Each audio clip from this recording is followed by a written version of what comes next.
What is the president's hope for this UN General Assembly? Look, tomorrow is going to be an important day. It is the world stage, if you will, right? The president, as you just stated at the top, is going to have an opportunity to address the world, not just the country, but the world. And one of the things that you'll see from this president is he will lay out the steps of what American leadership looks like, the continuation of that, especially in his tenure this past 2 years. And a lot of that is advancing the premise of the importance of working with our partners, working with our allies to really deal with the pressing issues that we see in front of us. Not going to get ahead of the president, but that's what he's going to lay out. And he's been very consistent in the last 2 years, and that's what you're going to hear. He's going to have a couple of bilateral meetings along the way, the next 2 days as well. And so that's going to be really important. But again, the world stage, as you just laid out, this is the UN General Assembly, and incredibly important assembly that we see this week. And so the president's going to lay out exactly why it is important for Americans' leadership and how he's been doing that the last 2 years. In Washington this week, President Biden is going to have what appears to be his most valuable partner in making the case for Ukraine, which is, of course, President Zelensky himself, meeting with the Senate, meeting with the Speaker, in an atmosphere where getting budget, any kind of appropriations, including money for Ukraine, through the House seems almost impossible. So I love that you played the clip from the president himself, President Zelensky. He so eloquently, as he does, he is really, truly the best spokesperson when it comes to Ukraine. Obviously, it is the country that he's leading bravely as they're fighting for their democracy. So it is important that he is here, not just for the General Assembly, but to go to Congress, to come to the White House and continue to speak to what his people is going through and how they're fighting on the ground in the battlefield. And so you're right. It is going to be important to have him there. Look, we have been incredibly grateful, we, the White House, to Congress for the strong support, the bipartisan support that they have shown from the beginning to help Ukraine as they are fighting this unprovoked war that Russia, this full-scale war that Russia has put at their feet, that they've been fighting this.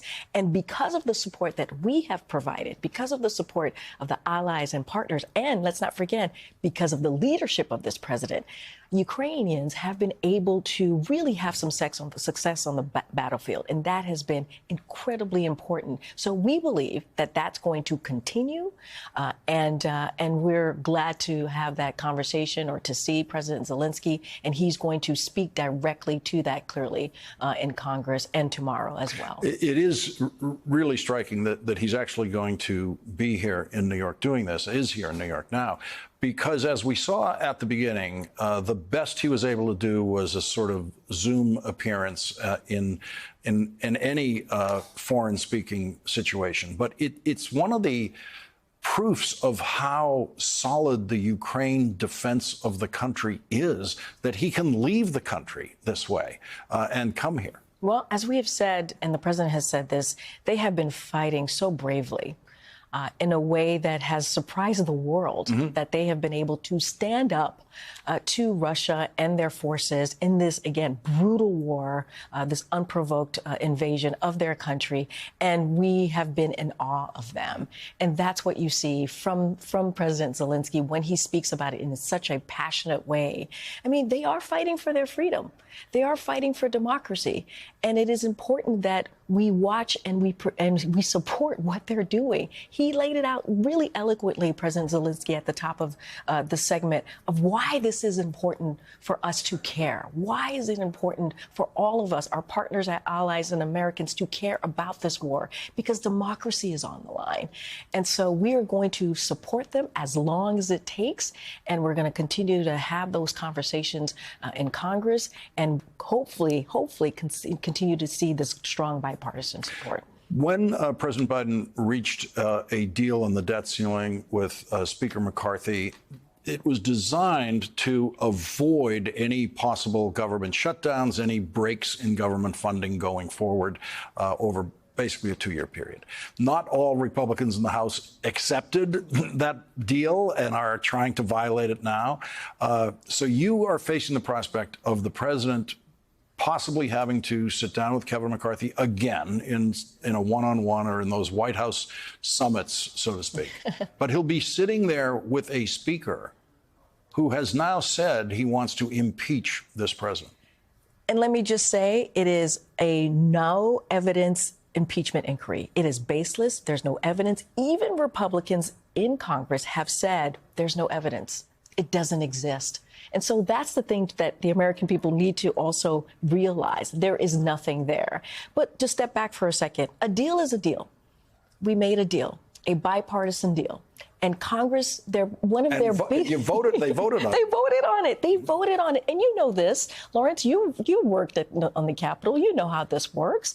It's like it is their basic duty to keep the government open so that these vital programs, that Americans can get these vital programs. And what we're seeing is an extreme House Republicans who are chaotic and potentially leading us to a shutdown because of the extreme policies that they're putting forth. And they're using those policies as a condition to shut down the government. We're talking about our national security, as we're talking about UNGA this week, talking about the economy, right? Really important programs that are vital, whether it's Meals on Wheels, whether it's our education, the Head Start program.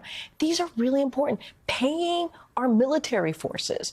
That's what they're talking about. That's what they're actually potentially holding back by creating this chaotic environment, by holding conditions because of their own really extreme policies. Like if you look at the CR that they just put forward, it is not how the government should be run. They have a responsibility. They have a responsibility. A deal is a deal. The president now has an auto workers strike on his hands, and it is on his hands because that's one of those things that lands in the White House, even though in the design of government it's not supposed to. People are always turn to the president, wondering what can you do. I want to get to that question of what do you think the administration can do there? What does the president think the administration can do? But also, going back to the bailout that saved these companies, does the president have any regrets about the way that was structured in terms of the company's responsibilities to workers? Look, at the time, it was a different time, right? And so at the time, the Biden administration did the best that they can, and we believe we did, right? What I can speak to now is this is a president that believes in collective bargaining. He believes in the right to strike. And those are two things that he believes very, very strongly. And what is happening and needs to continue to happen is that the parties negotiating and trying to figure out the best contract for them. And the way that we have been assisting is we have, you've heard of Acting Secretary Julie Su and Gene Sperling have been offering support the best way that we can, so that in the ways that the parties want us to support.